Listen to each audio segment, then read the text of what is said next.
This is 5 Star Life Radio on News Talk 95.3 Michiana's News Channel, your breaking news and weather station. Welcome back to 5 Star Life Radio, brought to you by Global Link Distribution, a supplier to the RV, manufactured housing, cargo trailer, and cabinet shop industries, as well as Dometic, the ultimate outdoor equipment engineered for living.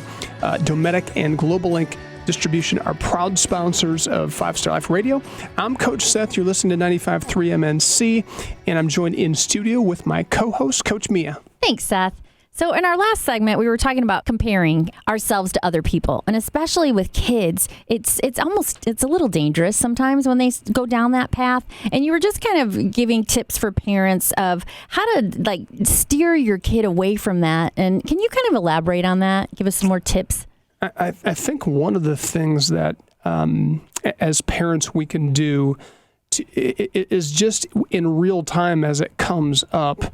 Like there's things that will come up where when your kids are struggling with confidence or you're not quite sure what's going on, there's a lot of times that it's because they're comparing themselves to a friend or a sibling. And so a lot of this stuff flies under the radar. We don't even really know what's going on. We can just tell they're off.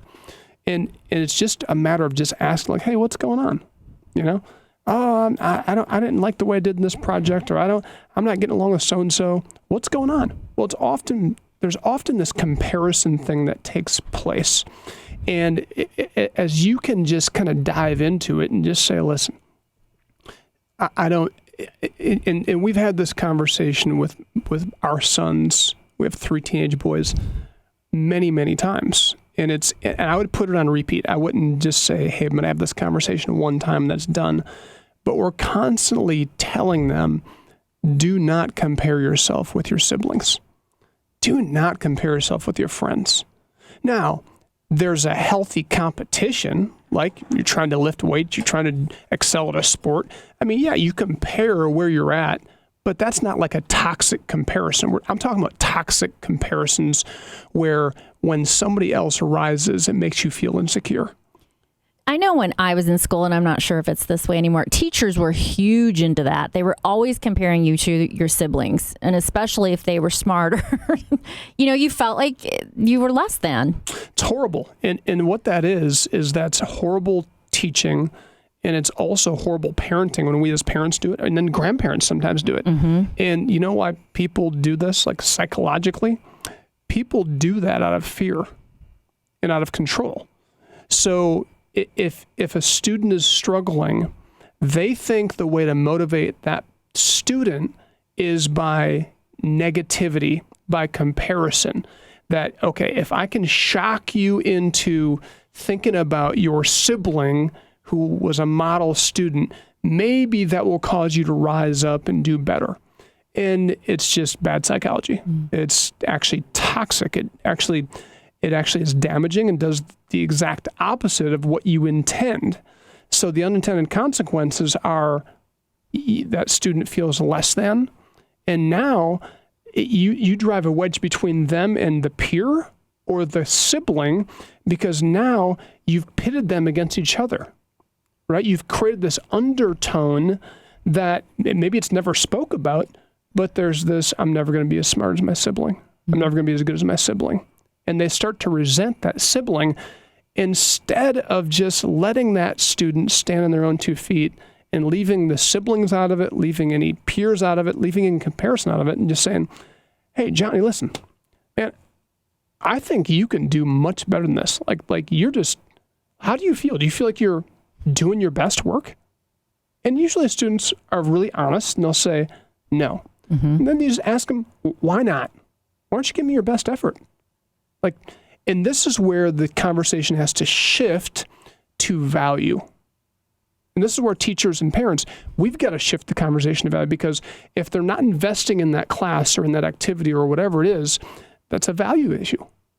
There's something holding them back from valuing themselves enough to put the energy into it. Mm-hmm. Or maybe they're just being lazy.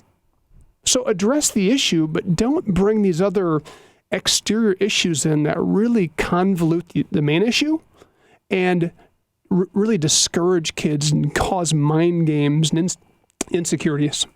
That's good. So give us some more pointers for our kids?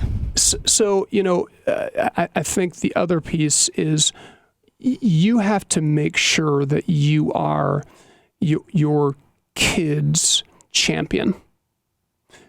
And it's not rocket science. You don't have to be crazy clever. You don't have to have a psychology degree. All you have to do is have a heart for your kid to win.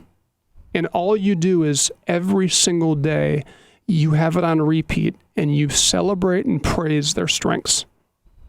And one of the things that my parents were great at, and I didn't know it was happening as a kid, but we've talked about it as adults. But when they would be with other people, grandparents, uncles and aunts, or just other friends of the family, adult conversation, and as a kid, now I'm in the other room, my parents would drop their voices when they're talking about kids. And they made sure that they'd never talked in a toxic way about their kids to other people. They'd drop their voices, and then what they'd do, instead of ripping and pointing out the bad things about their kids, which there's bad things. I mean, we weren't perfect. They had opportunities probably to say negative things. But instead, they always took the opportunity to say, man, our kids are just incredible. Man, Seth is just, our boys are just, they're always respectful. They care. We just got lucky. I would overhear my parents saying this from afar all the time. We are so lucky. Well, what did that do? It just reaffirmed, yeah, I'm a respectful person. Yeah, I have a great relationship with my family. Yeah, my parents feel lucky to have me. Now, if they would have done the opposite, and this is what parents often do, they're whispering and they think the kids can't hear. Like, what is wrong with them? And they are so mean to their siblings, and they are so. Well, have those conversations, but make sure they're behind closed doors, because you got to talk through some of those issues, and you got to have real conversations sometimes. But whenever it's public, make sure you are publicly praising and speaking life into them. And it's amazing how we have a tendency as human beings to live up to the potential that's spoken over us. That's good. As a parent, I think it's hard when you're, we always say the teenage years, sometimes you start to have that, button heads. And can you give us any special things we can do when you're in those situations? Don't hit them. Because you want to kill them. Don't kill them. Don't hit them. It's funny. We with 3 boys right now and just testosterone everywhere. We have some intense moments for sure. There's no question. So I'm not suggesting we never have altercations or never have these come to Jesus conversations. We just had one last week. With all the testosterone, they're athletes, so they are amped up. They're lifting weights. They're taking creatine. They've got the hormones, right? But there's definitely a time and a place where, and they want their freedom. So they're trying to find their voice. And so there's a conversation that got really disrespectful, and some things were said to a parent. And I just had to step in and say, hold on, you just crossed a line, and you better check yourself. Like, look him in the eye, drill him in the eye, and then raise the voice a little bit, and just hold on, you are way out of line, and we are not going there. That is not how we interact in this family. So you better fix that quick. Better figure that out quick, because we do not do that. That is not the disrespectful type of behavior that is acceptable. You are better than this. And I'm going to hold you accountable to be better than this. And it wasn't a long conversation. It wasn't like this life-changing, earth-shaking conversation. But it was just in love with some strength, letting them know you're better than this. And it's not acceptable. You're so good, though. You really don't ever lose it. So you always have that. You're firm, but you don't, you have control. So I think that's important too. Yeah. And I think one of the things I've learned is if I can't do it with control and with love and with strength, I better just not have a conversation. So there might be a little bit of chaos for a little bit until I get myself together. I would much rather have a son who's disrespectful or defiant or having a meltdown or whatever, and me not getting in the mix of it if I'm not in a good place. Well, you know what? We'll have chaos for 20 minutes, 30 minutes. Once I get a hold of myself and know what I'm going to do, me and my wife know what we're going to do, then let's jump back into it. That's easier said than done. In my wife's personality, she's just jumping in. That's my personality. We handle that very, very differently. But it's full circle. So again, going back to even the parent, knowing who you are, knowing your value, and then attacking the situation. And you know what? When we blow it, again, because I'm more processed before speaking. My wife is more. It's just happening in real time. But both of us, you make mistakes as parents. You don't get it right. And the powerful thing about parenting and with kids is you just humble yourself and tell them, like, and I've had to do this many times, like, I totally blew it. I'm sorry. Man, I really felt strong about this, and I did not express it well at all. I did a terrible job. And I just let venting come out instead of actual parenting in anything that was really productive.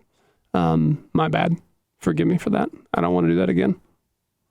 And every single time our boys look at me and say, no worries. And they're it's amazing how gracious kids are. Well, it's amazing how gracious people are when you have the courage to apologize. Sure. Well, that's good. All right.